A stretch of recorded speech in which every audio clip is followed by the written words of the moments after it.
গরমে ভালো বাতাস চাই?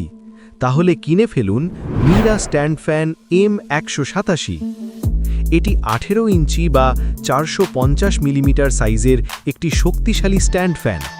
ফ্যানটি চলে 220 ভোল্টে এবং এর পাওয়ার ইনপুট 120 ওয়াট, তাই বিদ্যুৎ খরচও খুব বেশি নয়। এই ফ্যানের স্পিড 1280 আরপিএম, অর্থাৎ প্রতি মিনিটে 1280 বার ঘোরে, ফলে খুব দ্রুত এবং জোরে বাতাস পাওয়া যায়। এছাড়া এর এয়ার ডেলিভারি 140 মিটার প্রতি মিনিট, যা সহজেই পুরো রুমে বাতাস ছড়িয়ে দেয়। এতে ব্যবহার করা হয়েছে single phase shaded pole motor, যা মসৃণভাবে কাজ করে এবং সাধারণত কম শব্দ করে। আরেকটি গুরুত্বপূর্ণ বিষয় হল এই ফ্যানটি থাইল্যান্ডে তৈরি, আর এর দাম 7000 টাকা। তাই ভালো বাতাস আর নির্ভরযোগ্য পারফরম্যান্স চাইলে মিরা স্ট্যান্ড ফ্যান M187 হতে পারে একটি ভালো পছন্দ।